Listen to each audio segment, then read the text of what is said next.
और BS4 तक इस व्हीकल का जो नाम था वो TUV के नाम से ये कार आती थी।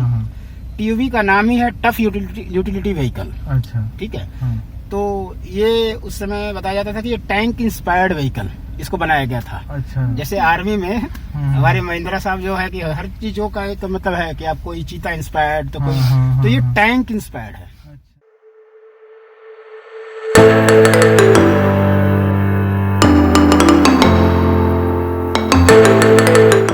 बताओ कहाँ जा रहे हैं हम लोग आज एक्चुअली हम लोग जा रहे हैं क्रोमा स्टोर पे, क्योंकि मुझे GoPro का 10 चाहिए, हीरो ब्लैक। तो अभी देखते हैं कितने का क्या डिस्काउंट वगैरह मिल जाएगा। मेरे कहीं और पे भी बात हुआ है तो प्रोबेबली देखते हैं कॉम्पिटिटिव प्राइस कौन से स्टोर पे देते हैं। चलो आओ देखते हैं। चलो।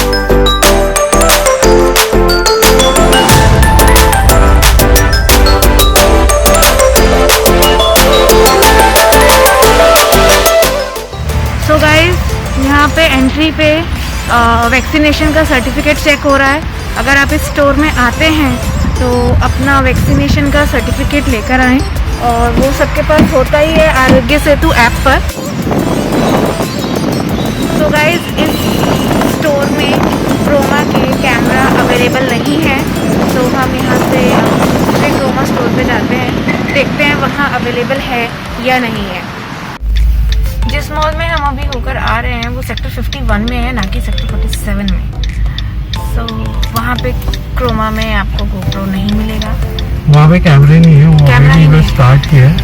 तो वहाँ पे सिर्फ होम अप्लायंसेस है, मोबाइल फोन है और अपना म्यूजिक सिस्टम से टीवी है बस।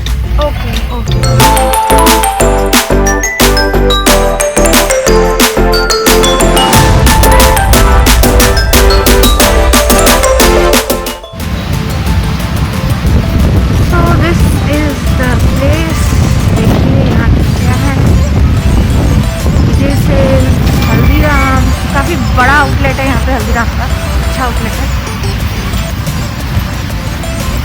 ये रहा क्रोमा।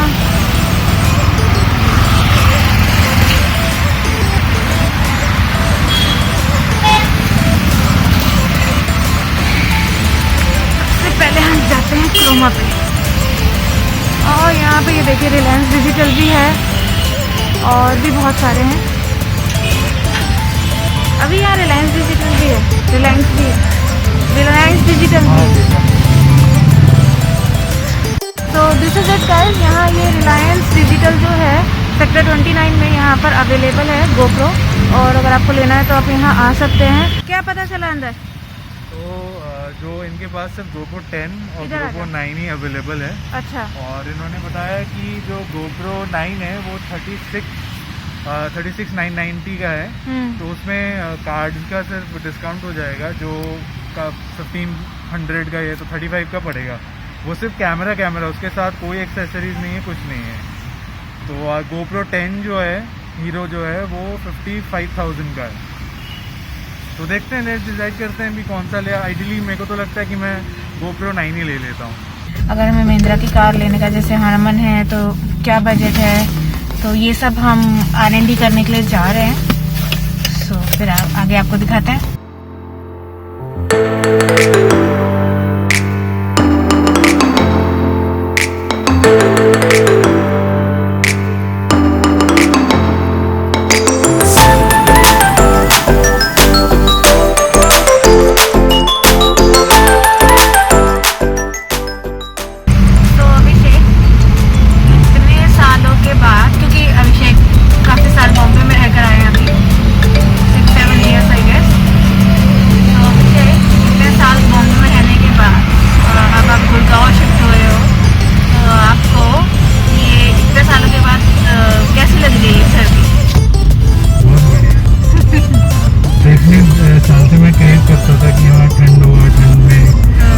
स्पेशली विंटर वेयर के लिए, जो आप विंटर्स के जो वो थे कपड़े थे आप बॉम्बे में डेफिनेटली नहीं पहन सकते हो।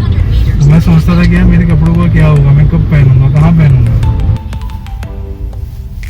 सो गाइस, ये आ गया महिंद्रा का स्टोर, ये MG शोरूम, कॉन्सेप्ट ऑटोमोबाइल के शोरूम, सॉरी।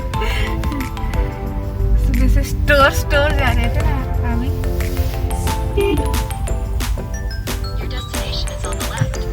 शोरूम आ गया।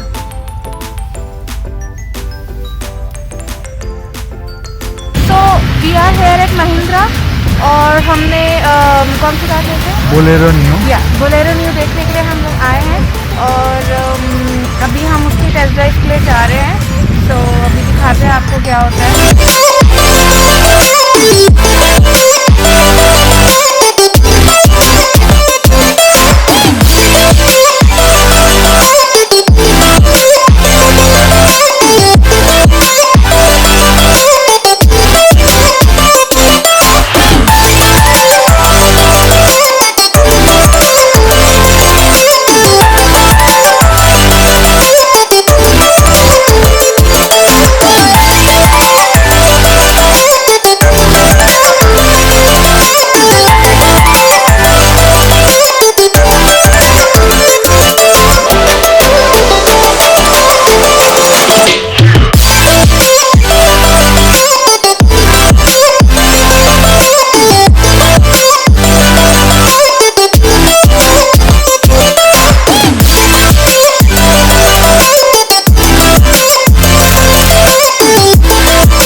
For the test drive.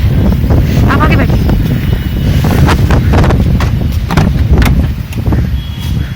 आप सिर्फ क्लच प्रेस करें, गाड़ी स्टार्ट हो जाएगी सर। अच्छा, ये वो है माइक्रो हाइब्रिड। Micro hybrid. आप लेफ्ट, हाँ, ये गाड़ी स्टार्ट करें। आप अपनी पोजीशन को एडजस्ट कर लीजिए। ये 1.5 लीटर डीजल इंजन कैपेसिटी के साथ ये व्हीकल आते हैं। इसमें 100 BHP की पावर होती है and 260 Nm torque, 260 newton metre का टॉर्क है। यह एक रियर व्हील ड्राइव व्हीकल है, जैसे हमारी थार आती है, बोलेरो, नॉर्मल बोलेरो, ये बोलेरो नियो या स्कॉर्पियो। ये ladder on frame chassis based car है जिसमें रियर व्हील ड्राइव। अच्छा। इंजन की पावर पिछले पहिए को मिलती है, अगला पहिया फ्री होता है। अच्छा, ये तो वैसे सब 4 मीटर एसयूवीज में ही आता है ना? जी जी। मतलब जैसे अपना ब्रेजा हो गया, अपना नेक्सन वगैरह टाइप का हो गया। बट ब्रेजा, नेक्सॉन ये कॉम्पैक्ट एसयूवी वो भी है, लेकिन वो फ्रंट व्हील ड्राइव है। हाँ। जैसे हमारी 300 है, XUV 300, वो फ्रंट व्हील ड्राइव है, ये रियर व्हील ड्राइव। इसमें ड्यूल एयर बैग के साथ आती है, dual air bags, ABS with EBD, reverse parking sensor and speed alerts. ये स्टैंडर्ड सेफ्टी फीचर्स हैं जो हमारे तीनों मॉडल्स में मिलते हैं। N10 ऑप्शनल भी आती है जिसमें आपको डिफरेंशियल्स मिल जाते हैं जो ऑफ रोड कैपेबिलिटी जिससे बढ़ जाती है। तो आपको N10 के 2 वेरिएंट्स हैं, N10 normal and N10 optional. Yes. Okay, ये कौन सा है? ये नॉर्मल N10 है। ये नॉर्मल है। हाँ जी।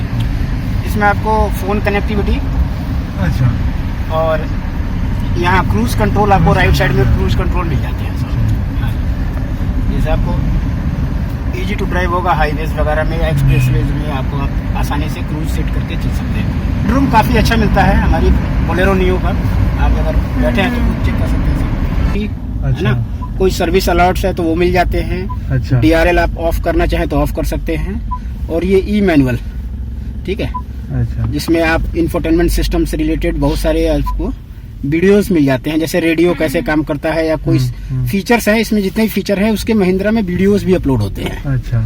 आप यहाँ पर जैसे आप इंफॉर्मेशन में जाते हैं, आप ड्राइवर इंफॉर्मेशन सिस्टम क्या है, रेडियो, मीडिया, फोन कनेक्टिविटी, ये सब चीजों के आपको एक वीडियोस भी मिल जाते हैं। अच्छा। इसमें वो नेविगेशन भी है क्या? नहीं, नेविगेशन नेविगेशन नहीं है सर। इसमें तो एप्पल कार और एंड्रॉइड ऑटो, ये सब Apple car play, Android auto नहीं आते इसमें। अच्छा। हाँ। इसमें यहाँ पर आपको मैनुअल, आपको AC मिल जाएगा। अच्छा। है ना। और मोड्स मिलते हैं इसमें, eco mode and normal mode, जो आपके राइट साइड में कंट्रोल वो अपना है। इसके लिए क्या, AC के लिए कि अपना ड्राइविंग? नॉर्मल ड्राइव के लिए। सिटी में आप इको मोड में अगर कार चलाते हैं तो आपको माइलेज अच्छी मिलती है। तो इसका क्या माइलेज है अभी सिटी में? सर कंपनी क्लेम इसका 17, मोर देन 17 है, 17 से ज्यादा माइलेज है इसका। अच्छा, ये कंपनी क्लेम करती है 17 की ना? जी सर। ये चीज है, पता नहीं कितना ऊपर बैठा बोलेरो नियो का ये एक एडवांटेज है कि आप एक मतलब कि आपकी जो पोजीशन है वो एक बस ऊंची पोजीशन में मिलती है। आपको व्यू काफी अच्छा मिलता है सामने। जी। और BS4 तक इस व्हीकल का जो नाम था वो TUV के नाम से ये कार आती थी। TUV का नाम ही है टफ यूटिलिटी व्हीकल। अच्छा। ठीक है।